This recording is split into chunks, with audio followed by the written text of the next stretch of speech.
So, and it's difficult to keep the fingers tight like that. So the fingers by themselves relax and fall. So then it's up to you. If you like to use them, you can use them, but it is, we tell you, unnecessary because it's not very important in this type of meditation. So this is not a suitable posture.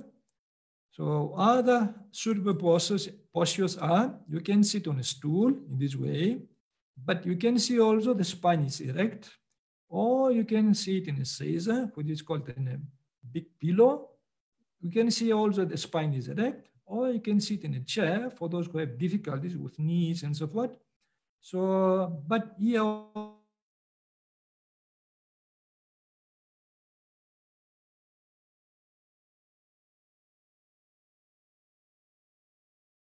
the voice has been interrupted. There was some problem. Okay. Now we're going to explain mindfulness of breathing meditation as serenity meditation, samatha meditation, because one can practice mindfulness as Vipassana meditation. We're going to teach tomorrow Vipassana how to practice it's called mindfulness of breathing in Vipassana, in the Vipassana way. So now the Buddha explains the place of the observing the breath. He is very precise and so forth how to practice this meditation by setting first the place, because you must know where to concentrate in order to observe the breath. So, and he says establishing mindfulness at parimukha. Parimukha means around or near the face or mouth. This is the area which he says.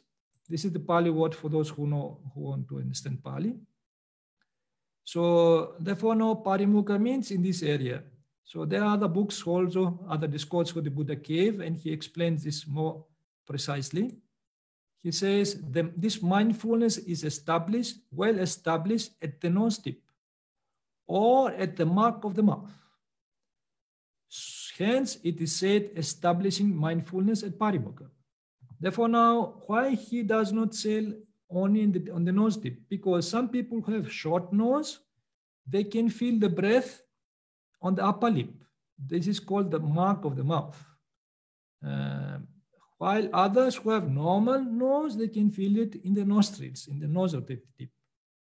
So therefore now there is another explanation, which is from the canonical books. It says, in this way, he sits down by establishing mindfulness at the nose tip or at the mark of the mouth, which means the upper lip. Sorry.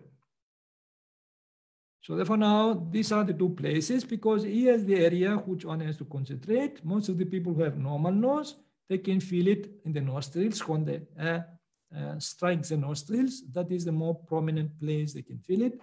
Others who have short nose, they can feel the breath on the upper lip.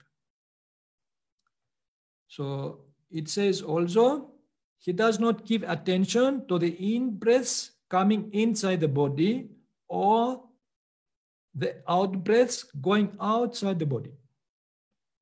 So therefore now we don't pay attention when the breath travels inside the body, in the lungs or in the stomach, or it goes outside the body. In this way, the Buddha advises, let your mindfulness of breathing be well established in one's own person at parimukha.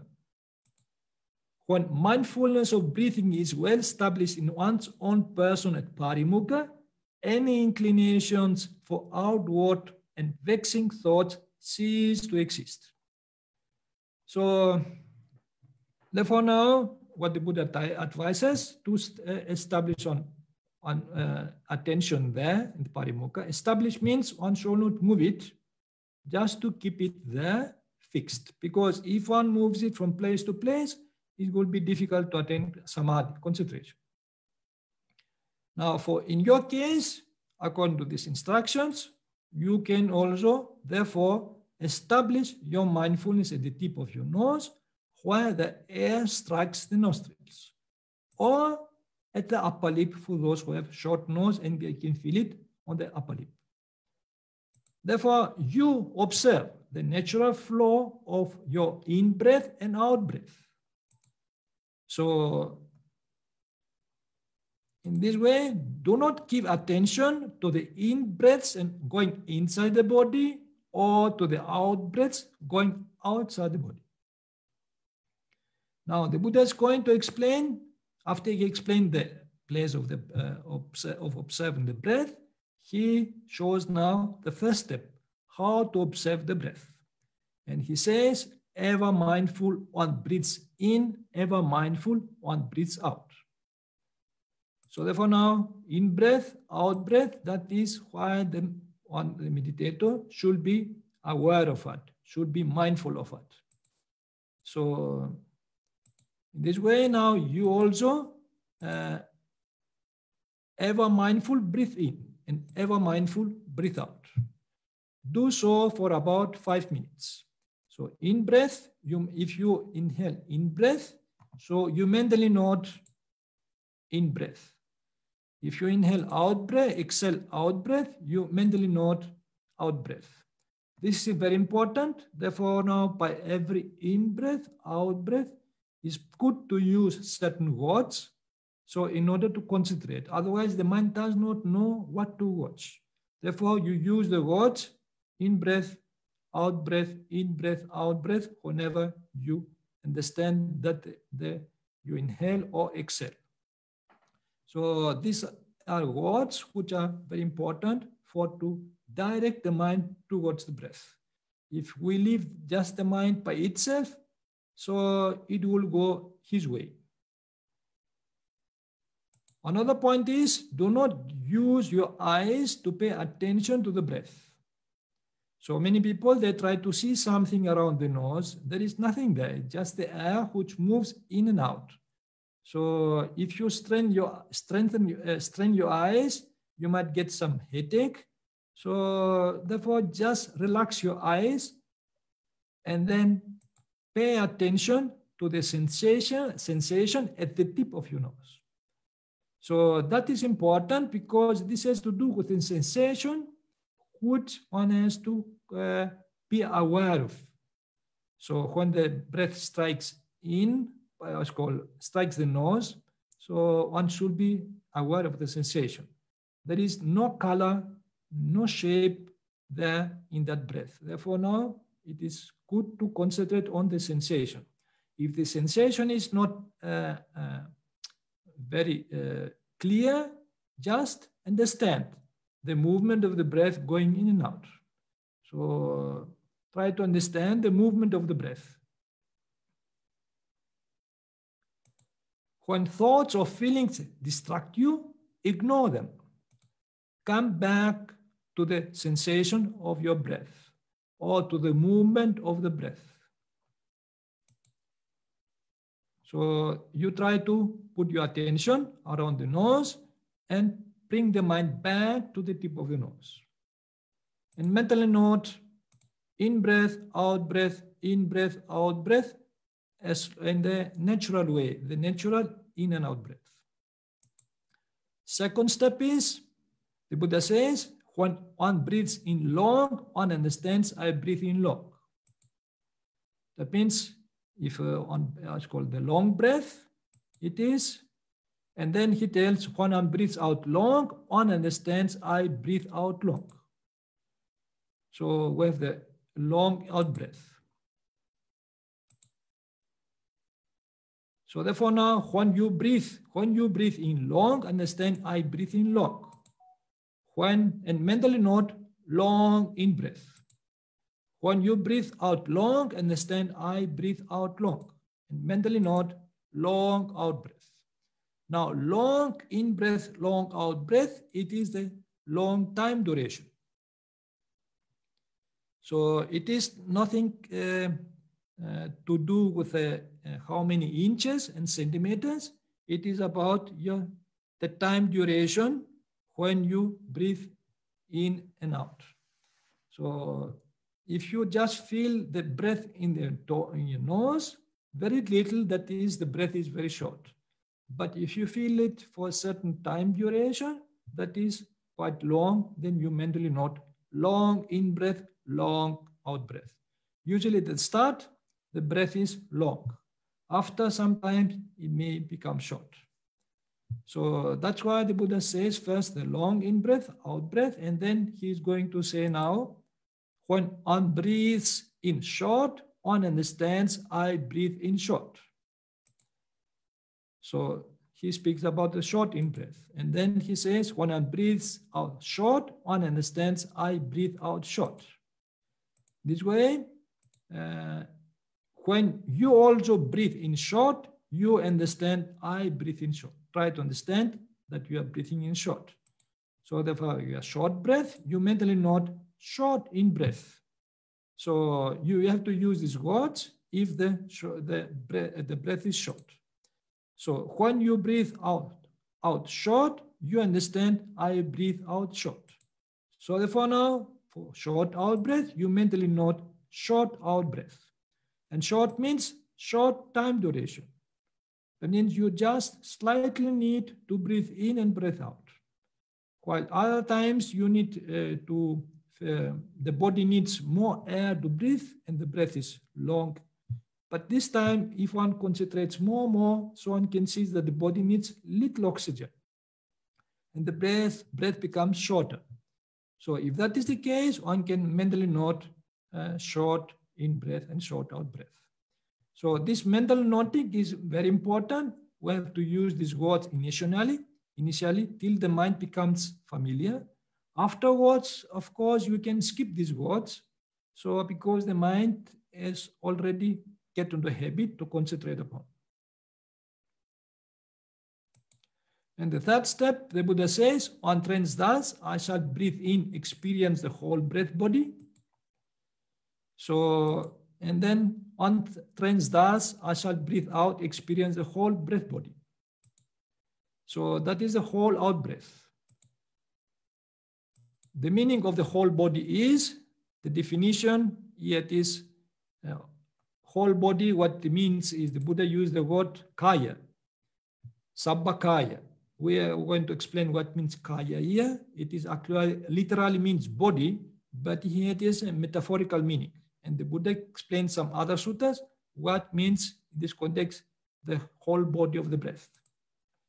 Now the definition of kaya, that means the body in this context, is given by the Buddha thus. I say that this is a certain body among the bodies, namely the in-breaths and out-breaths. Therefore, the in-breaths and out-breaths are the body. And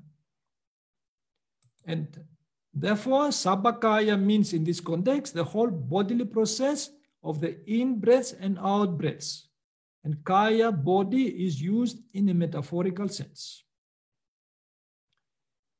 It is said so because the meditator at this step begins to lose the perception of the physical body and starts to perceive the whole breath as a body, namely as a bulk or mass of air. So that is, many meditators experience this. After they concentrate more on the breath, ultimately the perception of the body slowly is no more there, and only the breath remains in front of them. So this bulk of mass of air becomes like a body. That means the whole process, it is metaphorically used as a body. Therefore, the Buddha says one should try to experience the whole breath of the whole breath, not part of it. So you also try to experience the whole in-breath at the tip of your nose. So and mentally note whole in-breath. Try to experience the whole out-breath at the tip of your nose and mentally note whole out-breath. So therefore now this whole breath body means at the parimukha, in the place where you feel the touching point, when the breath touches the nostrils. And whole means you can see the beginning, middle, and end of the breath. You don't see only part. You don't see only the beginning of the breath, but you can see also the middle and end of the breath. When the breath starts, you try to see from the beginning till the end the whole breath. Because in the first step, when you started saying in breath, out breath, sometimes you can understand the beginning, but you don't understand when the breath stops. So in this case now, you try to understand from the beginning to the end, the whole breath. This is mean the whole breath. And the attention is on the touching point. Like for example, like this violin player. So his attention is the touching point when the bow touches the chords. So this is where his attention is mostly is. He does not move his attention to the upper part of the bow or to the lower part of the bow, but he concentrates on the touching point when the bow touches the chords. In the same way, the meditator, he can see, if he concentrates on the touching point when the air strikes the nostrils, he can see the beginning. So he can see all the middle and end of the breath in this area. So he doesn't give attention inside the nostril, going when the breath goes inside the lungs and so forth, or outside the nostrils. Everything is on the touching point. One can see these 3 points. So then we can see the contrast. Now we speak about the whole breath, but if we see what means the part of the breath. Now, if one sees only the beginning of the breath, he sees only part of the breath. He understands when the breath, when the in-breath enters, but he does not understand when it stops entering. So in the same way, if one sees only the middle, he sees part of the breath. If he sees only the end of the breath, he sees only part of it. If he sees the beginning and middle, he sees part of it. If he sees the middle and end, he sees part of it. If he sees the beginning and end, he sees also part of it. But if he sees the beginning, middle, and end, then he sees the whole breath. So now, because I think you have understood what means whole breath, that means we don't see only the beginning, but try to see from the beginning till the end how the in-breath, it starts and it stops. Then the out-breath also starts and stops. Try to see the starting point, which is the beginning, and the end point, which is the end. So therefore now, you also start with the beginning. Try to see the beginning of the breath and try to see the end of the breath. So, and you mentally note beginning, end. This is how you can start. Afterwards, of course, you can see the beginning, end of the breath, out of the, yes, the beginning, out and end of the out breath. You mentally note beginning, end of the out breath. So, and then you can see also the beginning. Try to see also the beginning, middle, and end of the breath. Slowly, and mentally note beginning, middle, end of the breath. So therefore, you don't skip any part of the breath. You can see the whole process of the breath. So therefore, now we can mentally note beginning, middle, end. So and try to see also of the out breath, the same way with out breath. So therefore, the first step, the Buddha says, it is one trains thus, tranquilizing the bodily process of breath. I shall breathe in.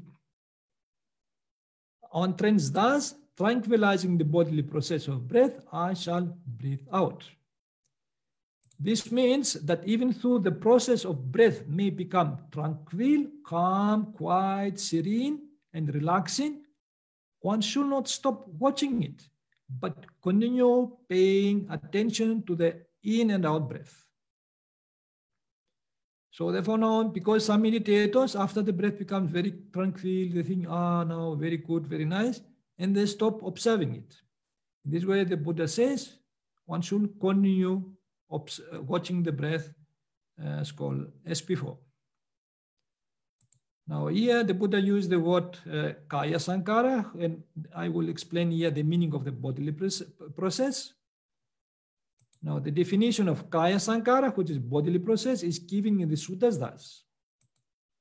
It says, in breaths and out breaths are a bodily process, kaya sankaro. These states are bodily, are bound up with the body. That is why in-breaths and out-breaths are a bodily process. So therefore now we can see this bodily process is actually in and out breaths. It's nothing else. It's not the physical body with bones and flesh. So this is the sutta for those who want to have a reference. This is also the Pali text from where this reference comes. So it is said also, what is the bodily process? Kaya sankaro. Long in breaths, long out breaths. Short in breaths, short out breaths are bodily. These states are bound up with the body and are bodily processes. So therefore now this bodily process has to do with the breaths. It's nothing, no any other process except of the breaths. Therefore, one should continue watching the natural bodily process of the in and out breath at parimukha, that means at the nostrils or the upper lip, even though it may become tranquil, calm, quiet, serene, and relaxing. So this is a simple technique what the Buddha teaches, how to use the first step by saying in breath, out breath. You can watch it. After, if it is long or short, you can also note that. And then try to see the whole process of the breath from the beginning till the end. Now, for those who have difficulties because some thoughts might come in the mind while doing this, they are not familiar. So there is another method which is called counting method, and this is against distracting thoughts and feelings. So if that's distracting thoughts and feelings come during meditation, one can use the counting method in order to bring the mind back to the breath. So in this way, if there are sometimes distracting thoughts or feelings, you may try the following counting method to focus the mind to the breath. And this is the first counting method. Now, if you inhale the in breath and then out breath, then you can count 1. So that is one simple method, means you don't count for the in breath, you don't put any number for the in breath, but at the end of the out breath, you put the number 1. And then you can go in breath, out breath, means you 2. And then in breath, out breath 3. And in breath, out breath 4. In the end of the out breath, you tell the number 4. And when you have in breath, out breath 5, that means at the end of out breath, you tell 5. You count up to 5 and you can return back to 1. So in this way, we have in breath, out breath 1, then in breath, out breath 2, in breath, out 3, out breath 3, in breath, out breath 4, in breath, out breath 5. So in this way, we have in breath, out breath. It is 1, it is first round. In breath, out breath 2 is second round. In breath, out breath 3, it is third round. In breath, out breath 4, it is fourth round. In breath, out breath 5, it is the fifth round. One can complete 5 rounds and start again from 1. If one loses the number, so one can start again from 1. So that is a kind of method just to bring the mind. After the mind comes down, one can go in the method the Buddha was teaching, just to observe the whole breath.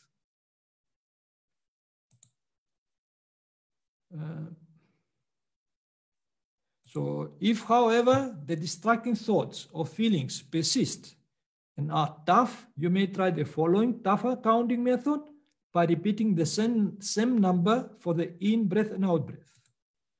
So this is the second counting method. For in-breath, you count 1. For out-breath, you can count also 1. So therefore, in-breath, out-breath, for in-breath, you count, put the number 1, and for out-breath, 1. Therefore, the same number you put for in-breath, you also put for out breath.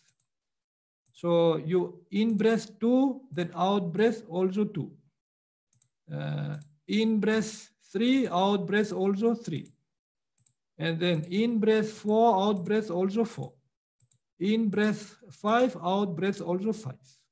So therefore now you go up to 5 and start again from 1. So this is this counter method, because you repeat the number twice, you can remember it much better instead of repeating the number once. So therefore you have a in breath, out breath 1, and then you have 2, and then in out breath 3, and you have 3 and 4 and 4. So that is how you can actually complete the whole process. And if you complete 1, then you can go back to 1. This way we have in breath 1, out breath 1. This is the first round. In breath 2, out breath 2. This is second round. In breath 3, out breath 3. This is third round. In breath 4, out breath 4. This is the fourth round. In breath 5, out breath 5. This is the fifth round. So this is just a temporary method for those who have some distracting thoughts coming. They can use it, and then after the mind becomes calm, one can go to observe the whole breath. And this the method of observing the whole breath is more empirical. One can feel the breath in a more deeper way and attain deeper concentration. So therefore now, when the mind comes down, you may return to experience the whole breath. You go back to the touching point, and you can see the beginning, middle, and end of the in and out breath. And mentally note beginning, middle, end of the breath. So this is how the concentration can increase, because you have reference points. You know what the beginning is and what the end is, and that helps for deeper concentration.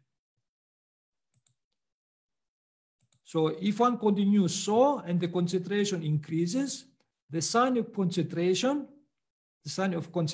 called samadhi nimitta may appear.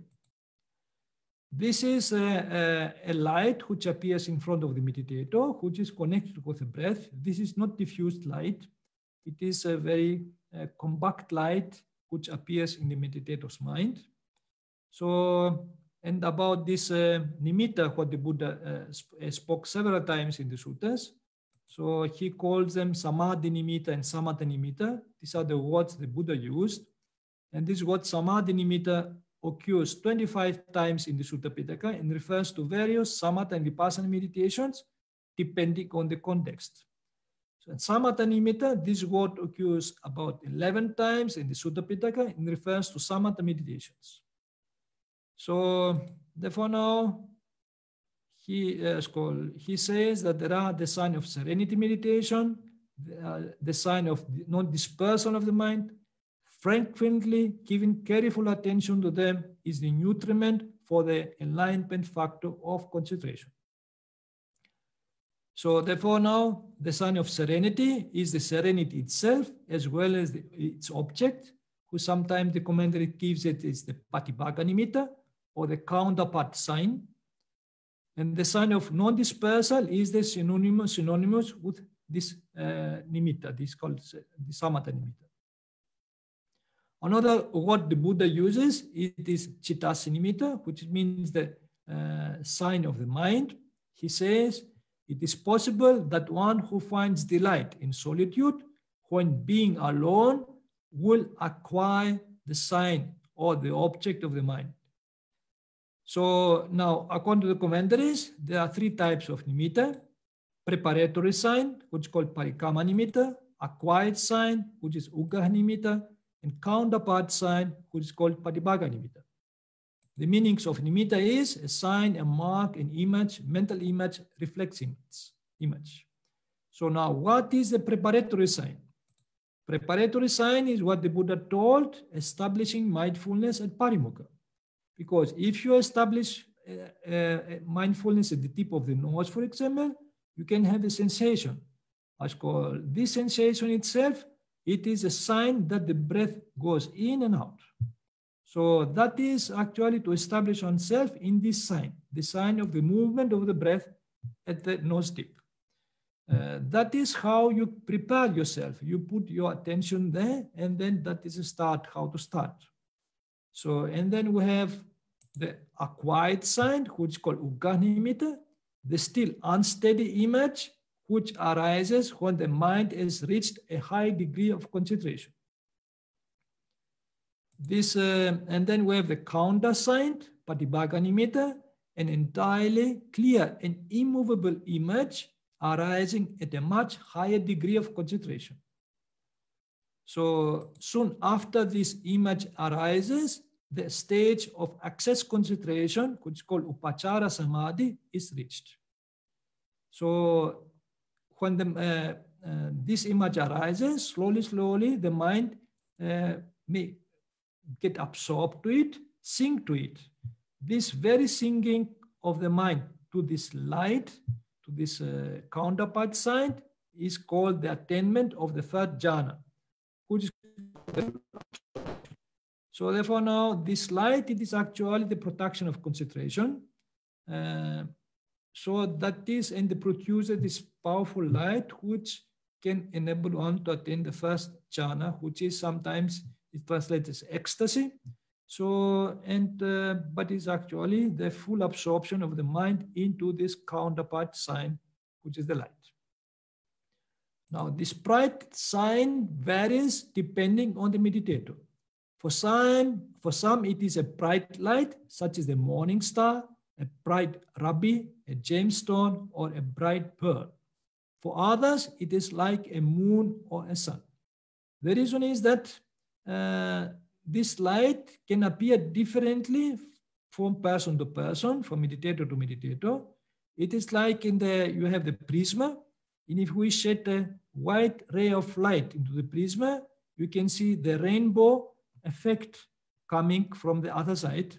So therefore, some meditators, they can see different colors like blue, green, or yellow, or red. In the beginning, slowly, this becomes more refined, and then it remains only white. The light is a product of intense mental concentration. It is just photons that appear in the meditator's mind due to the condensation of electromagnetic waves that exist in our bodies. So we must know that in our bodies exist these electromagnetic waves. So the more the meditator concentrates, it becomes more condensed and then appear as light. So now if we see, for example, the electromagnetic spectrum, so, and then after the meditator concentrates a lot, concentration of electromagnetic waves because of mental concentration appear in the meditator's mind. So some who don't know, at least they should know that in our body there is electromagnetic waves all over the body. This has been proved also by scientists, where we have, for example, the Kirlian photography, which enables one to see these electromagnetic waves around our body. And the plants also have the same. So therefore, what it is done by the meditator is actually by high degree of concentration, this light may appear in front of his mind. What is basically recorded in Kirlian photography are the very natural phenomena in our body, such as pressure, electric grounding, humidity, and temperature. And changes in humidity, which sometimes reflect changes in emotions, barometric pressure, and electric voltage, among many others, will produce different auras. So because of this light, there are many misinterpretations by mystics, for the meditators also. If they don't know how this light appears, they give different names for it and different interpretations. Therefore, before we're closing this chapter, these explanations, we're going to give some glimpse to these misinterpretations and about this light by mystics, etc. So they give different names because if they don't analyze this light, they can't understand the source of this light. So therefore now we have different names regarding this light. This is the immortal, pure light of infinite consciousness, some people they tell. This is the cosmic light, the cosmic consciousness, the cosmic energy, God, God's grace, the union of man with the divine, enlightenment, the infinite ego, the soul, the spirit, Brahma or his grace, Bodhisattva or his grace. Therefore, everybody according to his background, he will give a different interpretation. But if you analyze this light, it's just photons, which are produced because of high degree of concentration and which produce certain waves which appear in the meditator's mind. So therefore now in Buddhism, there is nothing mystic in that. We don't try to mystify this light. It is just a product, because if the concentration drops, this light also disappears. So therefore the meditator can see that this light is just a product of high degree of concentration. So therefore now we'll explain this part about Anapanasati. But those people who have difficulty practicing Anapanasati because they have different emotions coming in the mind, like anger or hate or some stress and so forth, and they have difficulty concentrating on the breath. Therefore, today we're going to teach also meditation of friendliness, which is called Metta meditation. So for those who have this kind of strong emotions coming in the mind, so that is also one part of meditation what the Buddha was teaching, and especially to counteract negative emotions. Because those who try to concentrate on the breath, they have difficulty due to these emotions. There is a way how they can overcome them through metta meditation. Now, before we start, we have to explain the meaning of metta. Metta comes from mitta, which is called in Sanskrit mitra, which means friend. Its real meaning is the disposition of a friend, which is called mittasi bhavo, that is friendliness. It is a friendly goodwill and wish for the welfare and happiness of all, wishing may all beings be well and safe, may they be happy. So anger can be abandoned by development of friendliness. Hence, the Buddha says, this is the escape from anger, ill will, hate, the liberation of the mind by friendliness. And he says again, cultivate the meditation of friendliness. By cultivating the meditation of friendliness, anger disappears. And again he says, this is the liberation of the mind by friendliness, frequently giving wise attention to it. This is the denourishing of the arising of anger that has not yet arisen, and of the increase and strengthening of anger that has already arisen. So one more thing we have to understand, that although metta has been translated in different ways, especially some compare or translate metta as love, here we're going to see that metta does not mean love. So we have to clarify this first and to understand the difference. Now the Pali word for love is pema and piya. In Sanskrit it is prem and priya, and in Hindi it is prem and piyar. Those who want to learn Hindi, how to say love in Hindi, here it is given. Love is piyar or prem. So, and love implies a strong emotion of affection and attachment, which in turn can bring sorrow and fear if that love is not fulfilled. That's why the Buddha says, from love, pema or piya, springs sorrow. From love springs fear. For him who is wholly free from love, there is no sorrow, hence then fear. The same way he says about craving, the origin of existential suffering, making it to understand that love is a form of craving and attachment. Thus, he states, from craving, tanha, springs sorrow. From craving springs fear. For him who is wholly free from craving, there is no sorrow, whence then fear.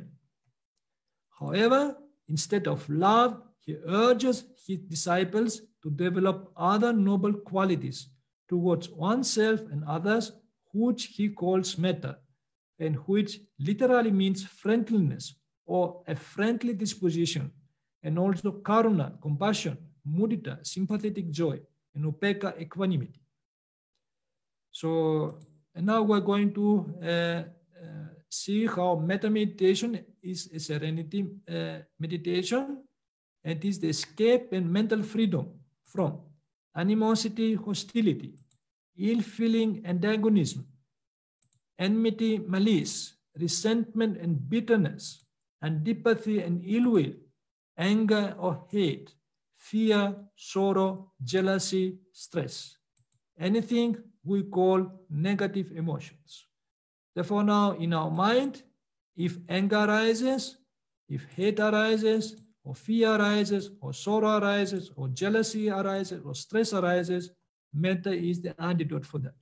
For those who have this problem with these negative emotions, so it is easy for them to start with metta meditation and practice to overcome these negative emotions, and then it is easy to practice mindfulness of breathing. The breath will be more smooth, because we know if these negative emotions come up, the breath becomes very fast, so our nervous system gets affected, and it is difficult for one to concentrate. But once one can work with these emotions, it's called practice metta meditation, one can overcome them, so the mind becomes calm, the breath also becomes calm, and it is very easy then to practice mindfulness of breathing. So therefore now, in order to start with the meditation, one should take oneself as an object. So, and which may I be without anger, if anger is present. So, or if hate is present, one may take oneself as an object and wish, may I be without hate. So, if fear is present, one may wish, may I be without fear. If sorrow is present, one can wish, may I be without sorrow. If jealousy is present, one can wish, may I be without jealousy. So if stress is present, one can wish, may I be without stress. So these are mostly the negative emotions. I just give you an idea. You can use these words in your own language, the way you understand, and what is the most negative emotion you think it is more prominent in your mind. So, but main thing, one has to take oneself as an object, means all attention should be withdrawn to oneself, sometimes in the whole body, because these emotions affect the whole nervous system. So one draws on attention to the whole body, and so by closing the eye and wishing, may I be without this negative emotion. So one does not repeat only words. This is not a kind of recitation. As called, one has an object of concentration. That's why in this picture, we show that one has to have an object of concentration on mind. That is first to have oneself as an object. And then only one can wish, may I be without this negative emotion. We don't try to fight with this emotion. We just withdraw the mind from it. Do not give the fuel for this negative emotion to continue. By withdrawing the mind, slowly, this negative emotion, not having any fuel more, so it will drop. So one can experience this, one can see this. So another thing, it is good for self-knowledge also to understand how this emotion arises on oneself, how they steal our peace of mind, so, and how to overcome them. So that is a simple technique. By what's called, some emotions may be persistent because some people, they have them for many months, sometimes years. So they might have to work a little bit more. For others, may be easy to overcome them. But one should make the effort by this method. One can see that there is nothing solid in our mind. You can actually, these are just very temporary phenomena which appear in the mind, and one can overcome them. So once one has overcome these emotions, so these negative emotions, then the next step is to arouse positive emotion to oneself. So in that case, the Buddha advises to wish something very positive for ourselves, which is to be happy. Okay, because happiness, as called, I can wish may I be happy, because happiness is what most people wish. So you might, I don't think you may know somebody who gets up in the morning and wishes himself, may I be unhappy today. So most of the people subconsciously, they wish something to be happy, because even if you wish to something good for yourself, means you want this kind of happiness in life. That is how all human beings, they want to have it. Even animals want to have it. Now, who wants to suffer? So everybody wants to be happy. So that in this, what happiness includes all the positive things what most people wish. So it means to be well, to be without problems. You can express it in many ways, but it's actually the need of human beings to be happy. So then, therefore, now by arousing this kind of positive thoughts for oneself, wishing oneself may I be happy, one can see that actually one can arouse many, many happy thoughts in oneself. So then, and again, one has to take oneself as an object, concentrate onto oneself, and wish this again and again. We don't repeat only words, so but taking oneself as an object. In that moment, we don't think about other things, about the trees which are outside the house, about the cars who travel outside. We try to keep all our attention to ourselves, to our presence. So in this way, by practicing this metta meditation, one can take oneself in the present moment. So, but if memories come from the past, one can also take oneself again, as called as a center of attention on oneself, and wish oneself may I be happy. So either in the present moment or in past moments, one remembers how happy one was with friends or family members and so forth. If such moments come and so forth, one can take oneself and wish oneself may I be happy. So if one gets this kind of fulfillment of some happiness aroused in their mind, some joy arise in the mind, so one can go to the other step and wish other people also to be happy. And one can take other objects like friends and relatives, any person you remember, any person who comes in your mind, you can wish that person, may he or she be happy. So you can share this happiness with others. So because we are not living alone, our people can affect our life, and we must know to have a good relationship with other people and wish them something positive for them. And the more positive things we wish for them, the more positively we can react towards them. We don't react in a negative way towards them.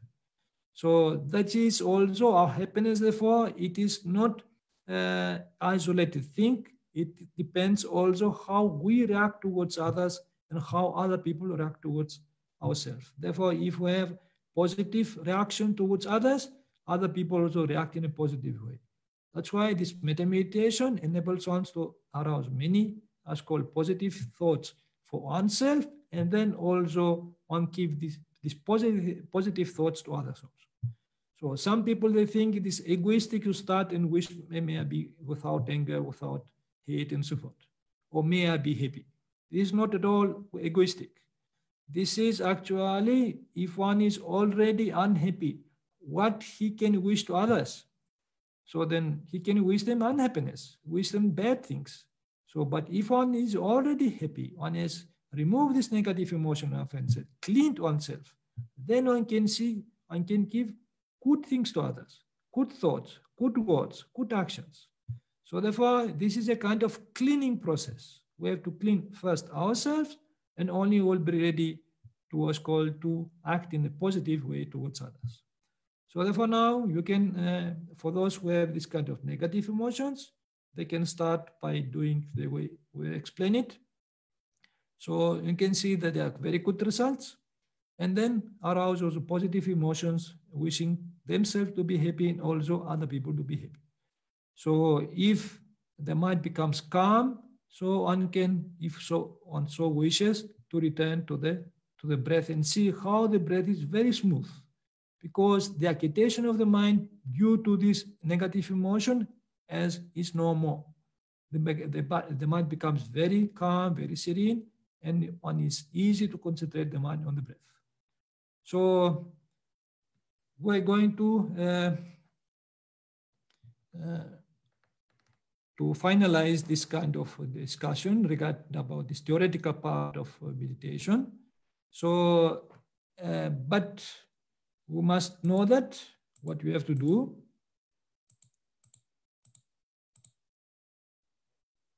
So to repeat these things, we have to go and now for those who want to practice this with Anapanasati, one can go and practice and so forth as we're told. See the first steps and what we're told about to watch the breath, especially with this beginning and middle of the breath.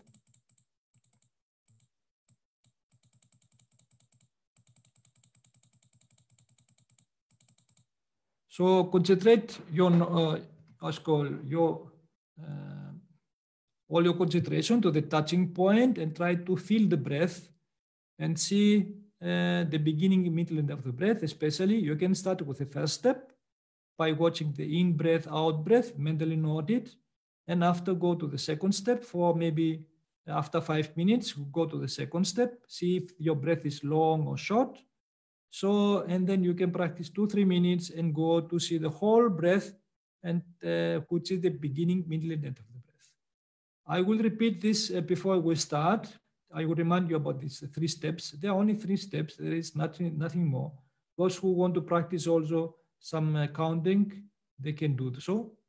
So before we start, it's called the meditation. Those who want to ask some questions, we give them some time because some points they want to clarify. It is good to clarify them before we start. So we can at least spend about 10 minutes or 50 minutes for this kind of questions.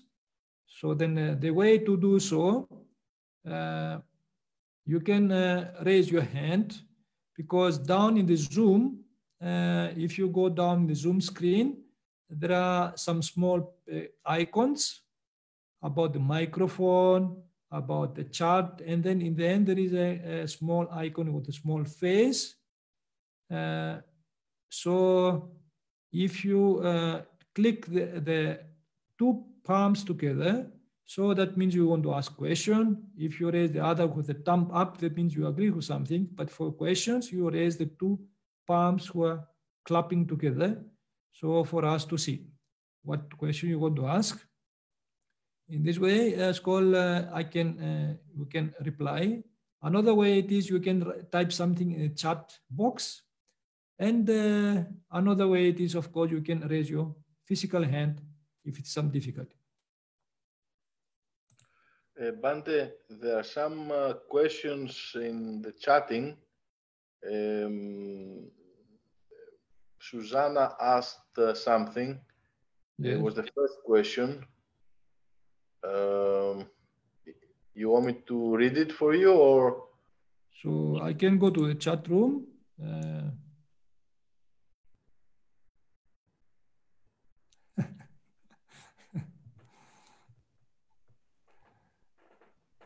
So then this is, I don't know, because I think Susan asked some other question also.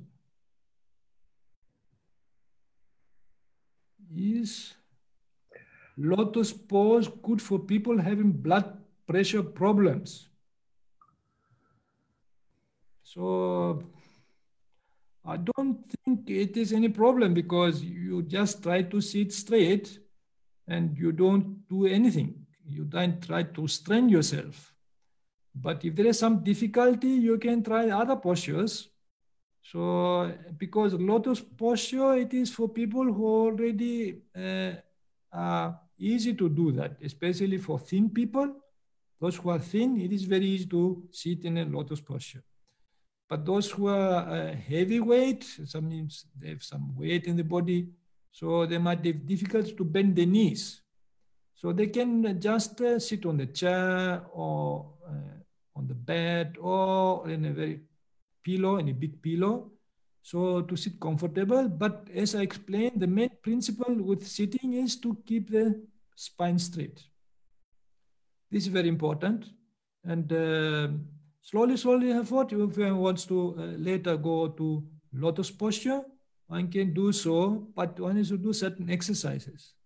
Because most people, they are not, they can't go to the lotus posture at once. They might feel some knee pain and so forth. It needs some training.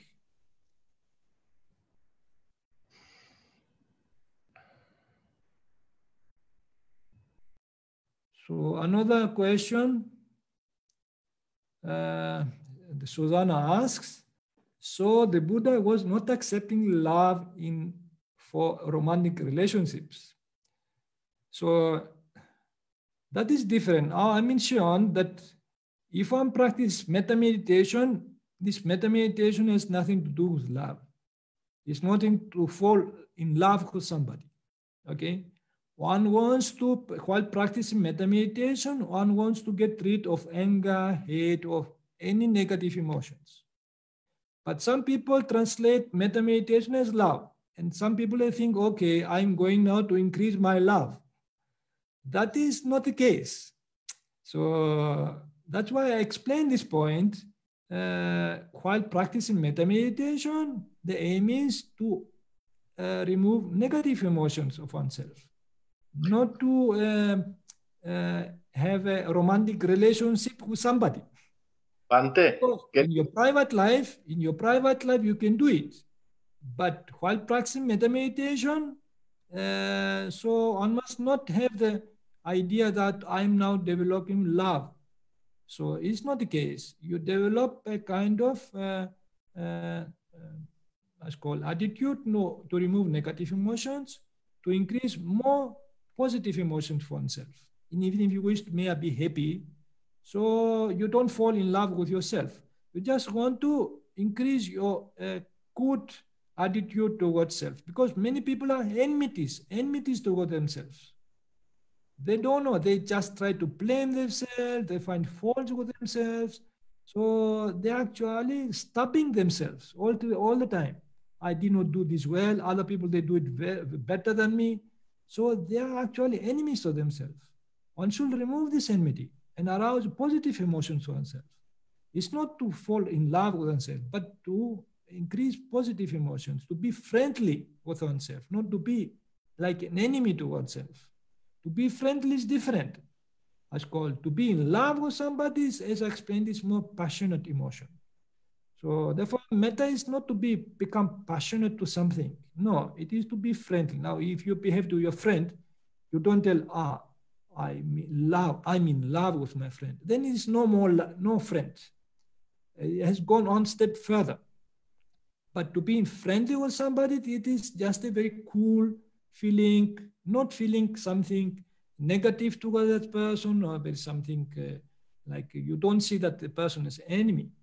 So metta meditation is to do so. And if we wish other people to be happy, we don't try to love them, wish them something good, to be happy in the way they are, to accept them the way they are, not to try to impose our things upon them. So therefore now in your daily relationship with other people and so forth, if you want to have a romantic relationship, that is different.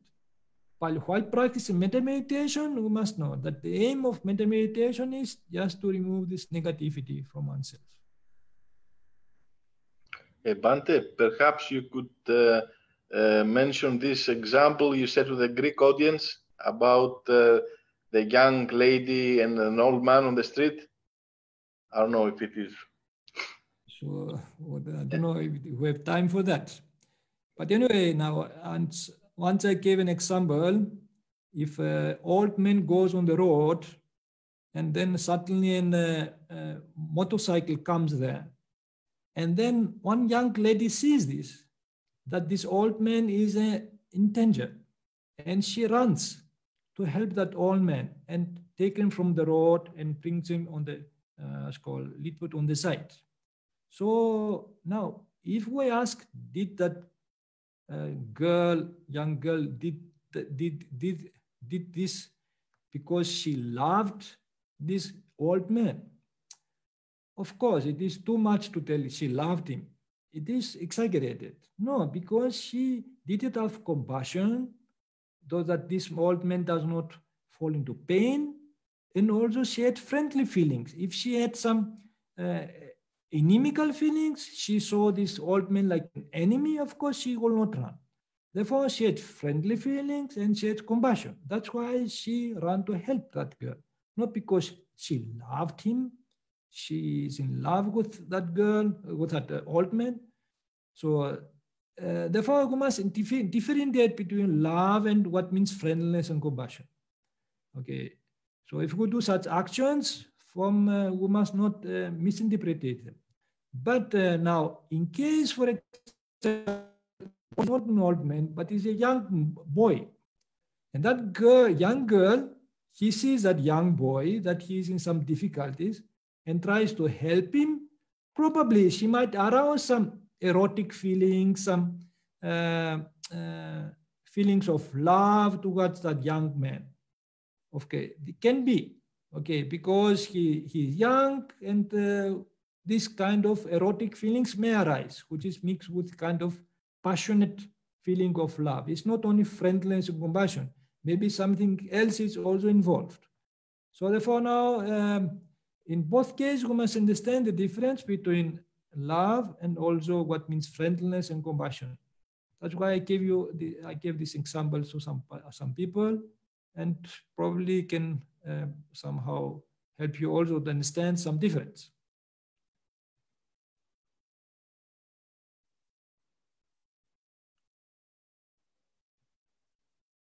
So Alexi Boris asked the question, how fair would it be to draw a parallel between Buddhist Metta and Greek Agape? How close are these concepts? So now, as I already told you, Metta comes from the literally from the word mitta, which means friend, and friendship, or like that. And Greeks make a difference between philia, which means friendship, and agape, as called, which means love.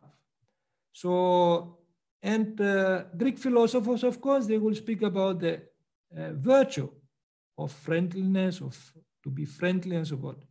And they knew the difference between what means to be friend and what means to love somebody. So, and love is also agape. It is the Greek agape. It is a more passionate feeling towards somebody. It is more possessive feeling. It has some possessive quality inside. So therefore now in the arouses between couples of opposite sex, and also sometimes also of same sex, it is a passionate feeling. It's more possessive, while friendly is more cool. You feel good with others, so you feel more free. It's more freedom there to move. You don't try to judge some others, to possess the other person. You are friendly. You must understand the difference. The same way now, Greeks make the difference. That's why I have two words in Greek. In any other language also, in English, that's why you use two words. A friend is a friend, but a lover is a lover. So that is the difference. So in this way now, it is in every language. Also the Buddha use these two different words. Now metta is one thing, prema or prema is a different thing. So from prema, he tells, from love can arouse sorrow, because one expects other people to behave in certain ways. So if they don't respond, then one gets a sorrow. So that is also very often happens with lovers. So sometimes they feel sorrow because the other person did not respond the way we wanted to respond. So they feel sorrow. Therefore, love is more, has more attachment to it, while friendliness attachment is not there. So it is more a very non-inimical feeling towards other people.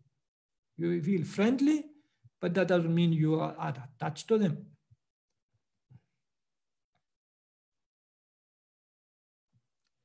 So Elaine McDougall asked the question, is the touching point of the out-breath the nose or mouth?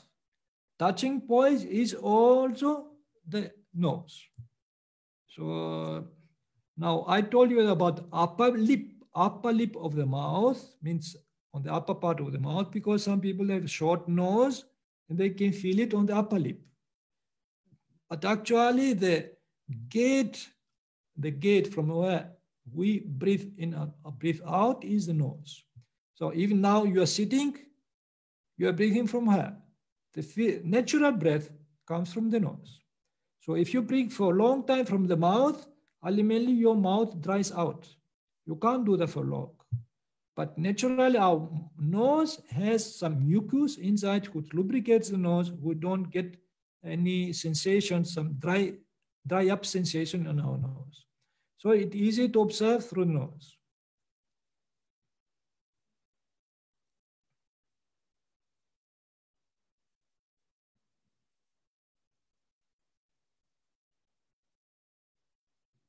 So Alessandra asked some question, but it is not complete.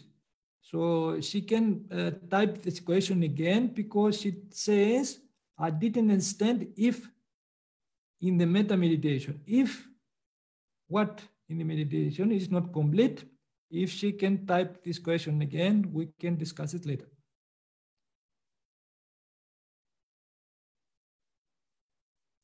So George asks the question, when we need to count the in and out breaths, we do it mentally or say it out? No, we do it mentally. That's why I put in the slide, mentally not. We don't tell it loudly. So like if you tell, for example, mentally, today I have to go to the shop. So you tell it mentally. You don't tell it loudly to everybody to listen.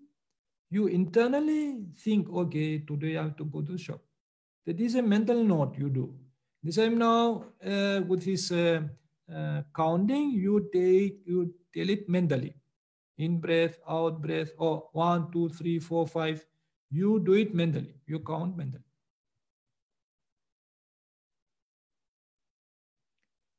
So Alessandra now asks the question, I have to repeat the sentence, may I be happy or not?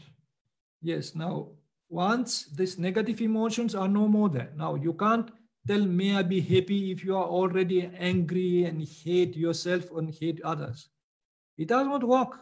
The mind will resist. It will tell you how you can be happy. So, but once you remove the hate, the anger from yourself, then the mind becomes calm, and when you become calm, then you can repeat yourself, may I be happy. Again. You have to take yourself as an object and tell yourself, may I be happy.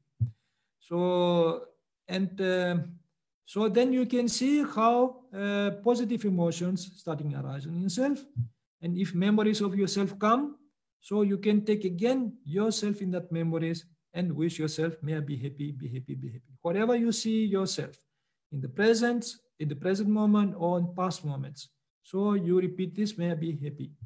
So even if you walk, if you sit, if you drive, whatever you do, you can repeat this and so forth, and you can see how you can feel. Positive thoughts coming. You don't allow negative thoughts to come. You actually blockade negative thoughts to come to yourself. So in this inimical thoughts, you have to watch yourself, to watch other people, slowly they get blocked.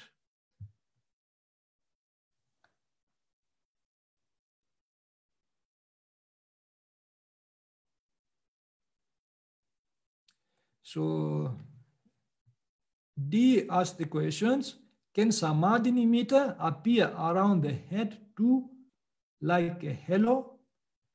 Now, especially with this nimitta which appears during during the breathing meditation. So it appears always connected with the breath. In the beginning, it appears like a halo, very diffuse light around one's face.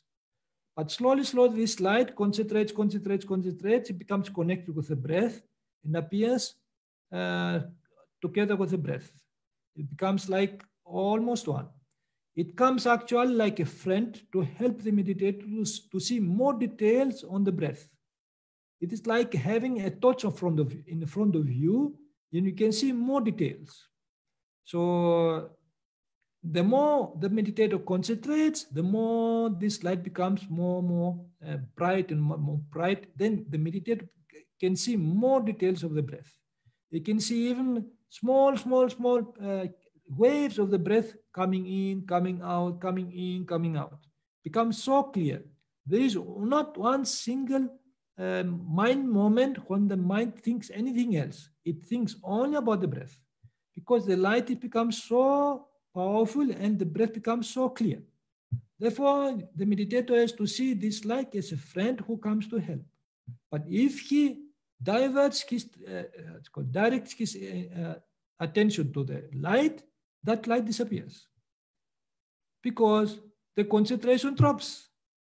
So if the concentration drops, so then that light also goes away. Therefore, you can understand that this light is a product of concentration. Intense concentration, that means the waves of light becomes more strong than the appearance from the meditators. No concentration, no light.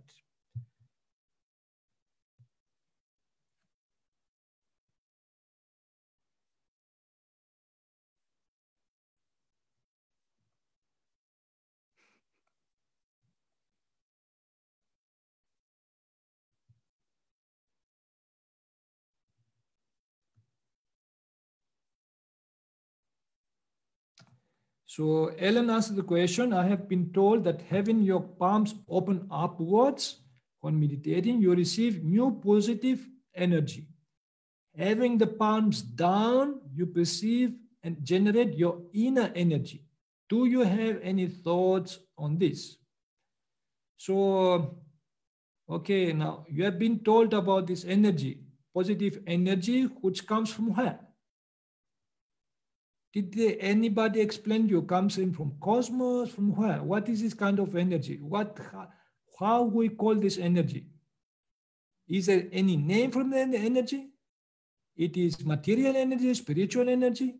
So therefore now, this is kind of people that tell some words, but they have difficulty defining. Energy is what? What it means energy?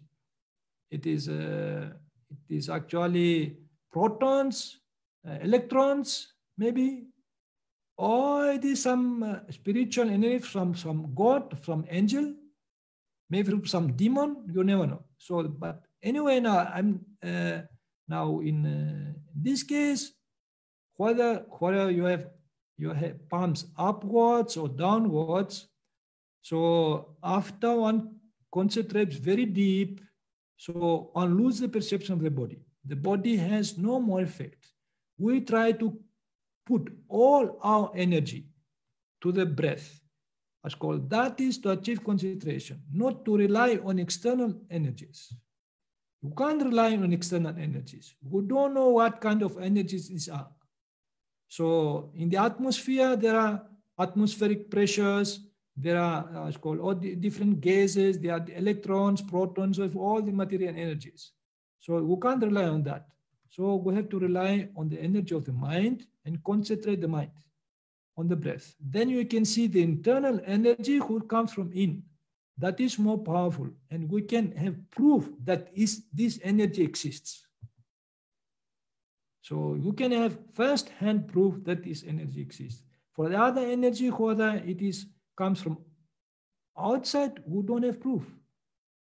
So therefore, with concentration, the aim is to come closer and closer to concentrate our mental energy, to unify our mental energy as called, and keep it closer to us by concentrating on the breath. That's what the Buddha speaks about, ekagata, oneness of mind. To bring the mind to oneness, to one point. All the mental energy becomes very concentrated on one point. Then you can see the mental energy, how powerful it can become. For that, you have first-hand proof, because it's something empirical. But the other, it is not empirical. You just speculate. We don't need to speculate that other energies are outside us who can actually positive energies.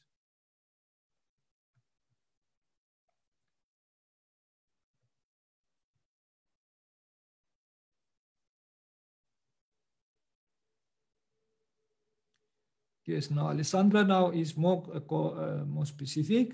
She tapped, so then in the correct way, the question was, during the metta meditation, do I have to repeat mentally the sentence or not? Yes, you have to repeat mentally, and at the same time, you have to direct your attention to yourself, because you have to have an object. Without object, metta will be just recitation, will not be meditation.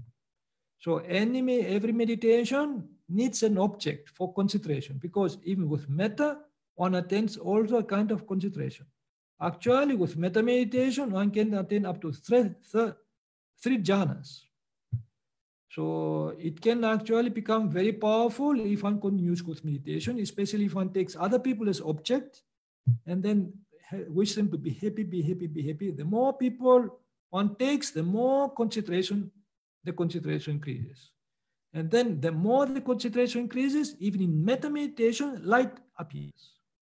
This light appears. The more the light appears, one can see more people, so more details, and the concentration also can increase. So one can attain up to three jhanas. You have to repeat these words again and again. So then in order to know what you have to do, what is the object first and what you wish to do. Otherwise, if you sit like that, the mind does not know what to do.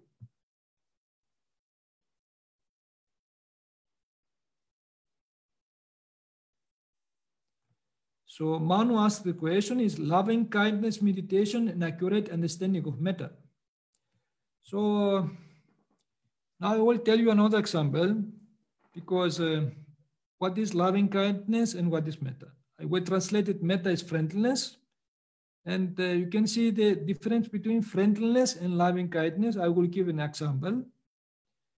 Now the Buddha is told that we should have metta also to other animals, like snakes, for example. Now if one goes to the forest, the Buddha says one should practice metta towards snakes, not to be beaten by them.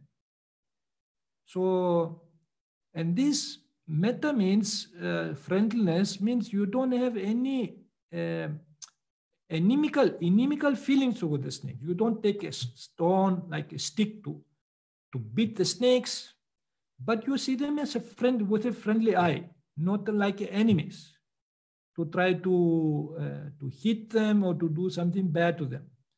So that is a friendliness and so forth. That's why one wishes these snakes and so forth not to be harmful and so forth, all these things. So therefore now, but loving kindness means, if you have loving kindness, it is like taking the snakes and wanting to fondle them, to tell them, how are you well, and so forth. This loving kindness looks like you want to have like a pet. So like you take a cat and you have loving kindness for the cat, for the dog. So you want to touch it and so on. So that is different feeling of loving kindness. Okay. So therefore, which is not necessary with friendliness. Friendliness is just you don't have any inimical attitude towards some people, some hate or like that, anger towards others. But loving kindness includes something more fondness. You have some fondness is there. You want to come close and to be something. Therefore now, metta, I try to be more precise and translate as friendliness. whether you want to understand it. It may be difficult to understand it, but it makes some difference. So I just try to make you understand from where the root comes and how the Buddha defined metta. It is the absence of any anger, hate, or hate towards oneself and others. It is the absence of hate. So then, of course, yes, well, that is what one tries to do with metta meditation.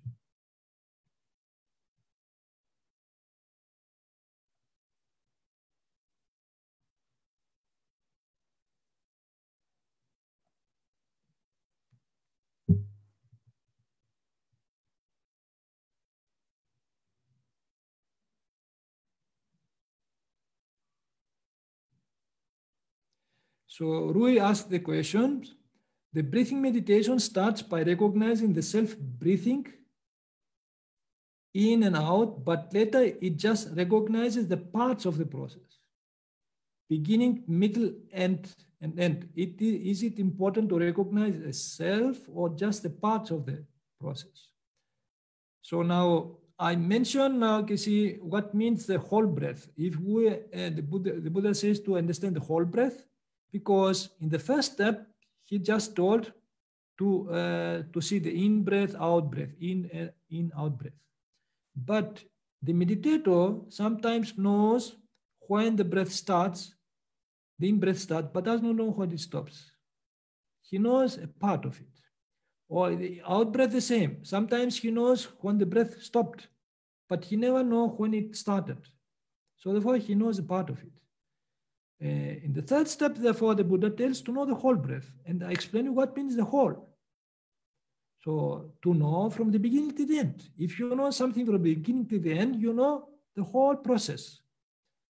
So, and then it is a good practice for those who want to see the whole breath to mentally note what is the beginning and mentally note what is the end. So by doing this again, then slowly one can understand the whole process from the beginning to the end.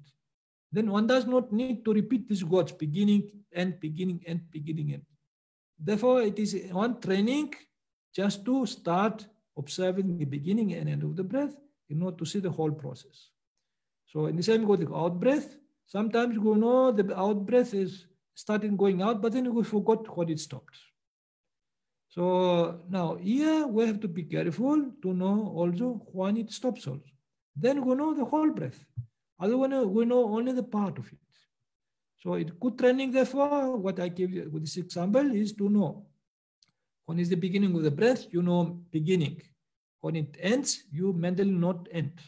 Again, with the out breath, just try to observe when actually the out breath starts going out. You mentally note beginning. When it stops, you tell end.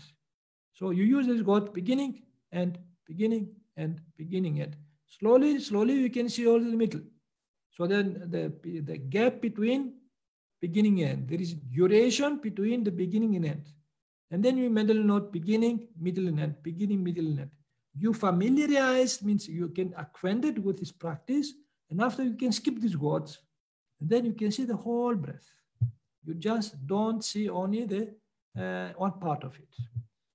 So in this kind of practices to see the beginning and end, we have actually two reference points, like point A, point B. You know now which point you are, which point the breath is. Point A is the beginning and point B is the end. Then if you can catch these 2 points, you can see you have completed the whole process of observing the breath. So in this way, with out breath, the same. Now you must have, again, 2 points A and B. So A is the beginning and B is the end. Try to catch these 2 points. When it starts, you tell beginning. When it stops, you tell end. So you use two words, beginning and beginning end. Slowly you can see also the middle. You mention the middle. When the mind becomes familiar with this, you just drop the words. You don't need them anymore. And just observe the whole process of the breath. You don't miss points. What the third step is actually, we try to see more details. Now in the first step, we see it grossly. In breath, out breath, in breath, out breath. So we don't try, you don't see any details. In the second step, we go to go more details. How long time is the in-breath, out-breath? Okay, try to see the time. For 2-3 minutes, try to see the time. So then we see more details. The third step, we try to see more details, to see the whole process of the breath from the beginning to the end. Therefore, it is good to use these words, beginning, end for both. In-breath and out-breath. So till the mind becomes familiar, and then you can drop these words and just observe the breath.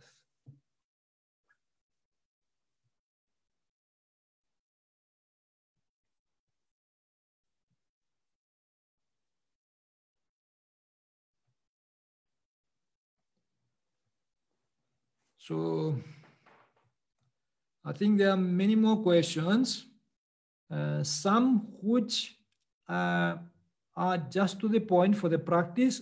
I will explain them. Others, of course, we can discuss them later, because still there is time. We can do them later.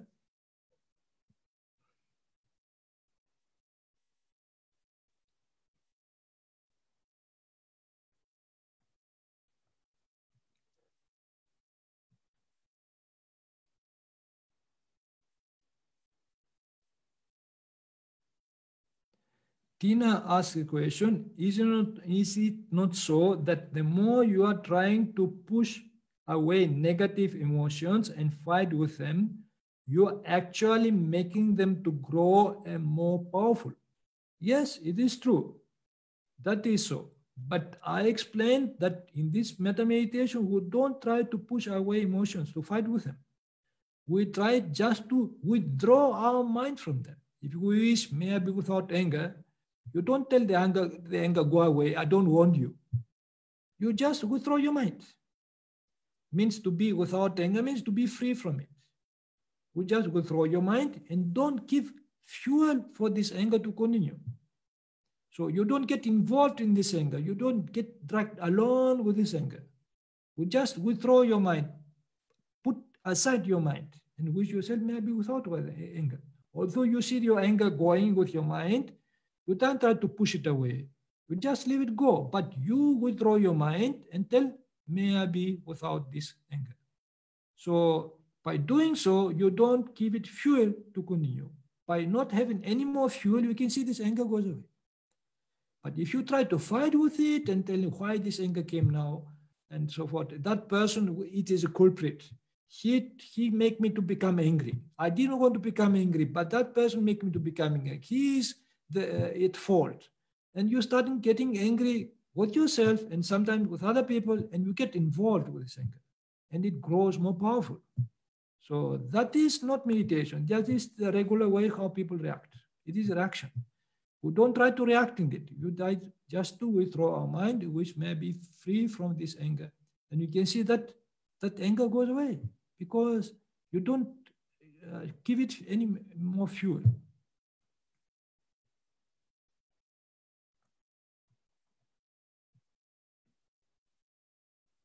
Okay, now somebody complains. Could you do the meditation and then answer any more questions afterwards?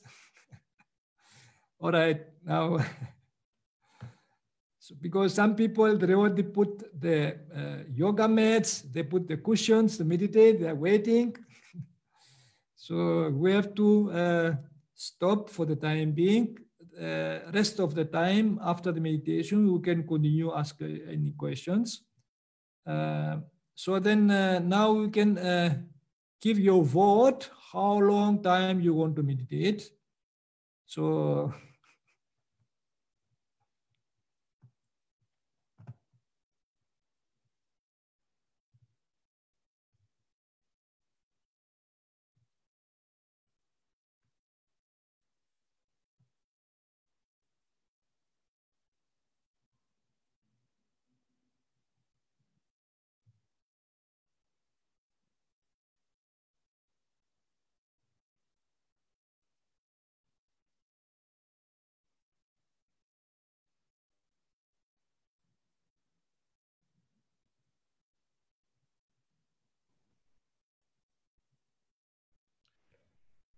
The vote is anonymous, so don't worry, you can vote.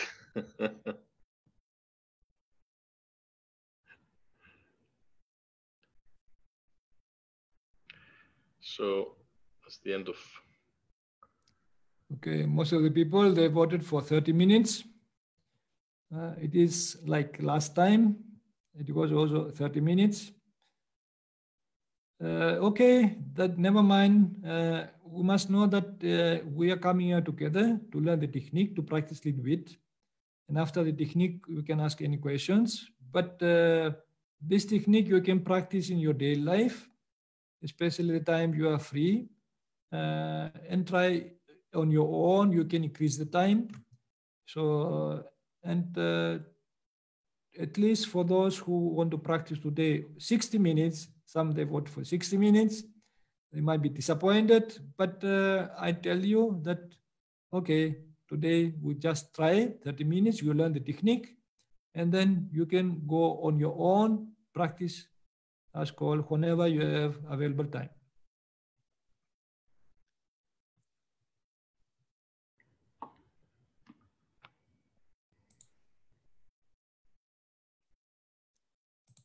So now we are going for meditation. And as I told you, after all these explanations, we are trying to first to practice mindfulness of breathing meditation.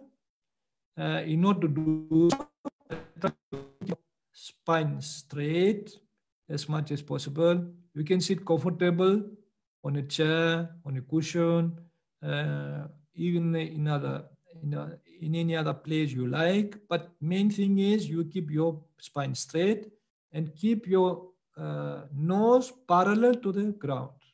So the nose should not be towards the ceiling or towards the ground, but should be parallel to the ground.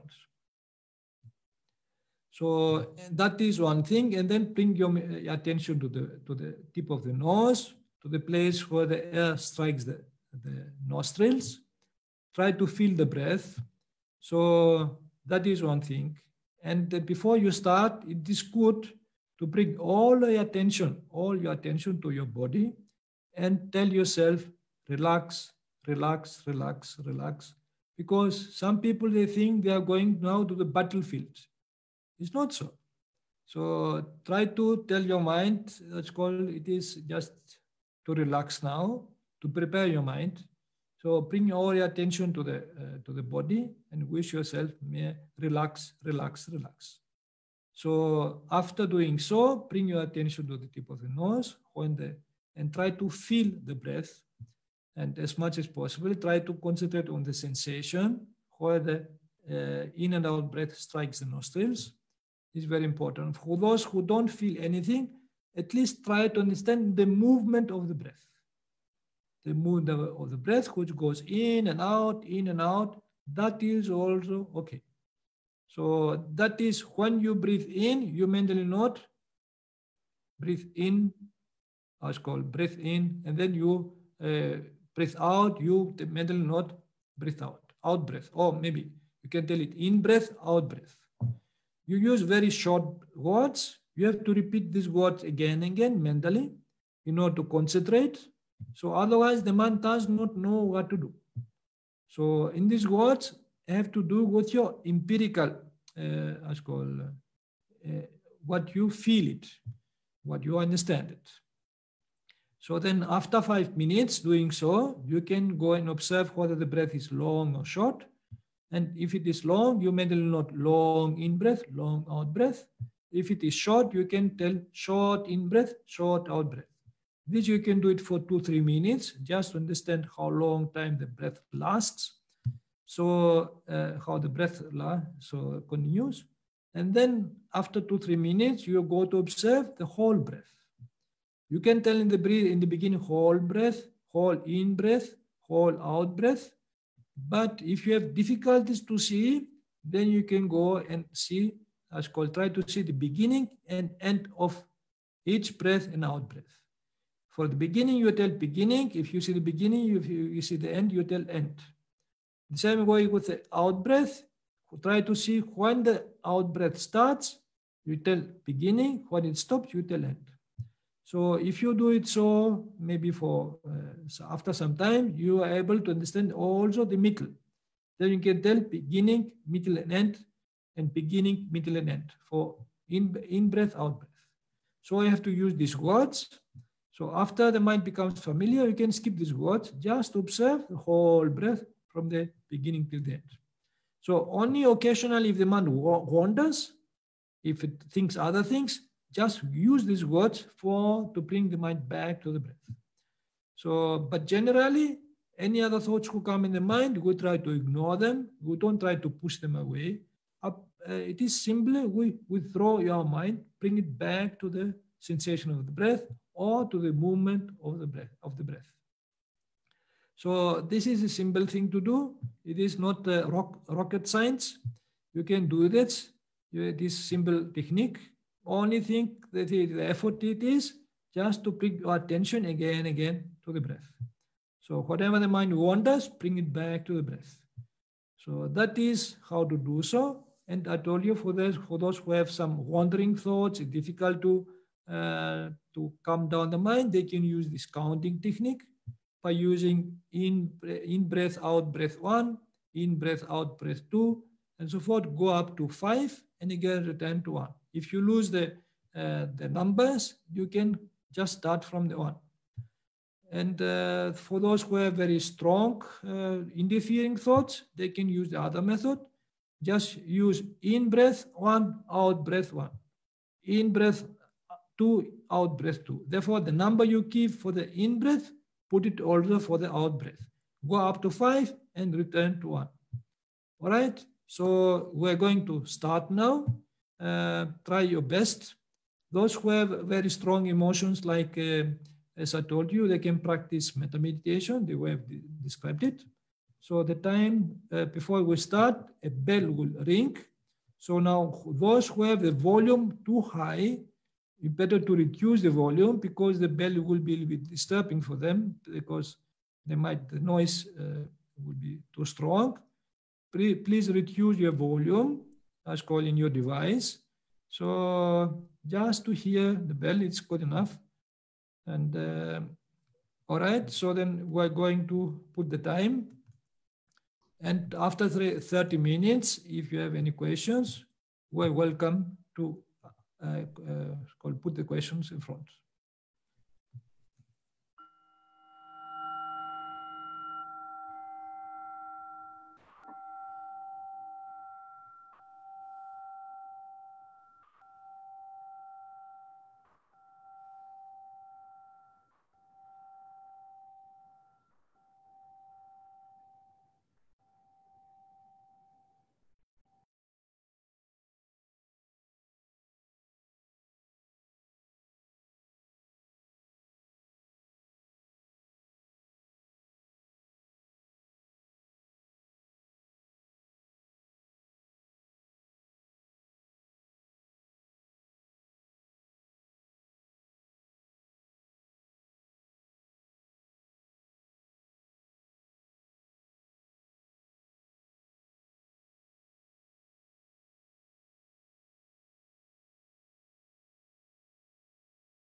So 30 minutes has passed.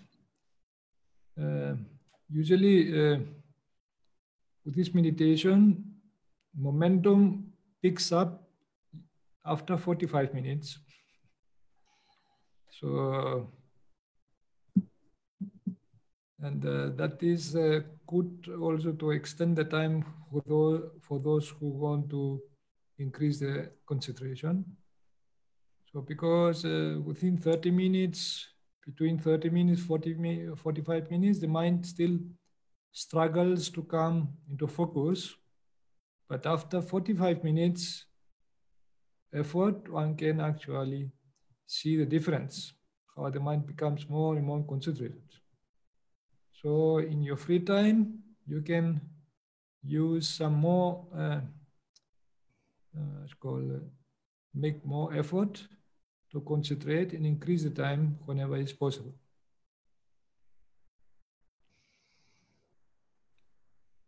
So we're going to continue with this question and answers, because on the chat there are some other questions.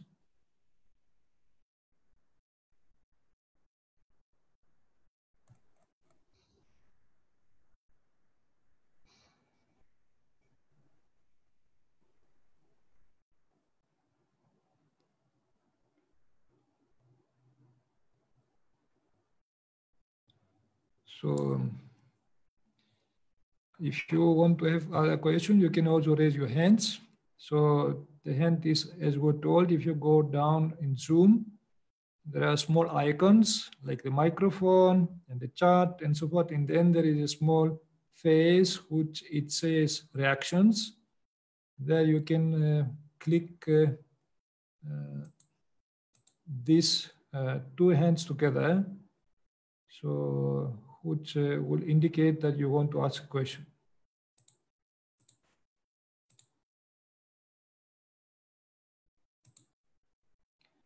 So then otherwise you can write something in the chat. So Christy asked the question, could you tell a little bit about the one? Thank you.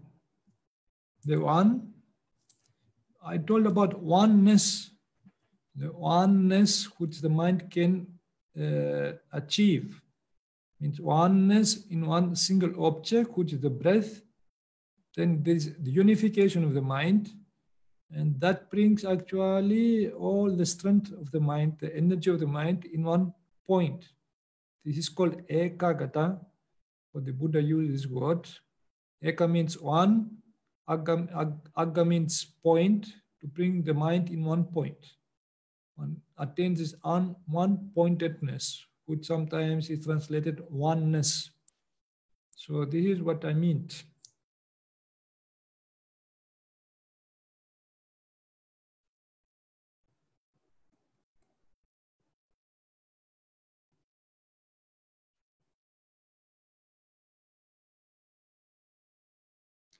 Yes, Katrina has a good suggestion. 45 minutes will be better, but we need to stick to a clear starting time, because then it becomes too late to continue. That is true. We spend sometimes too much on question and answer. So, and then the time goes. Therefore, probably next time, we'll spend maybe 5 minutes for question and answer. If it is a very, very important question on the technique, the rest we're going to discuss after the meditation session.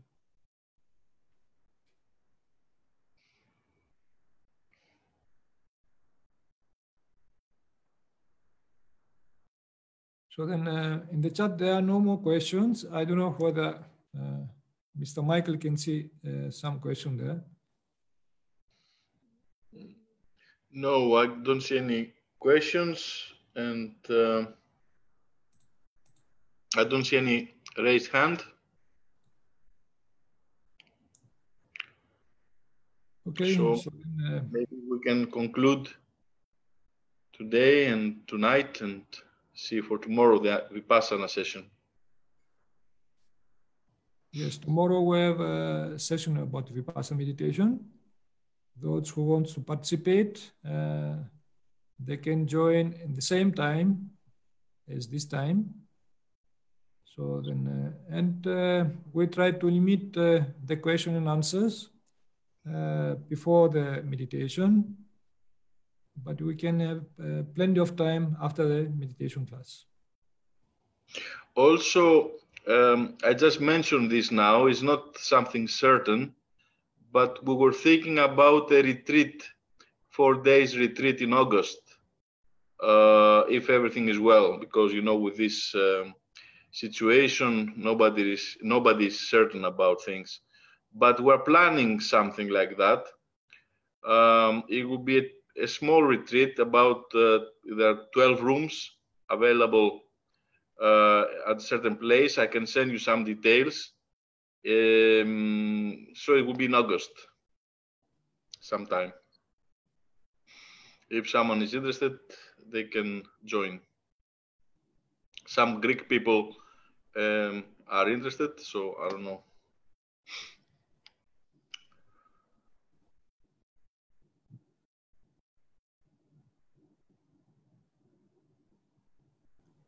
Yes, it will be the same Zoom link, but I will send you also another email, just in case.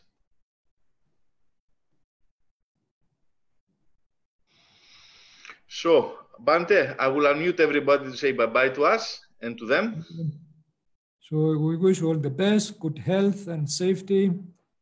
So, and for everybody, good night. Thank you. Thank you. Thank you. Thank you and goodbye. Bye. Thank you. Bye. Thank you very much. Bye. Bye. Thank you all. Bye. Thank you. Bye. Thank you. Bye. Thank you very much. Good night. Bye. Good night. See you tomorrow. Bye-bye, bye-bye.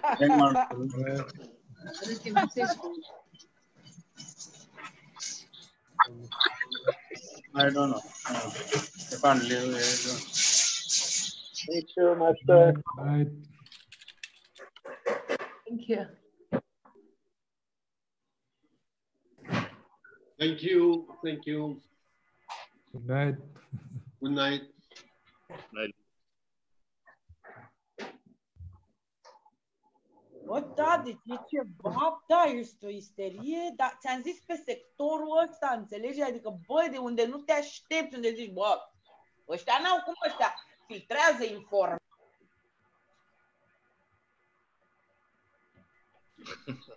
That was, I think, from Romania. Okay, so we have to close the Zoom now and see you tomorrow.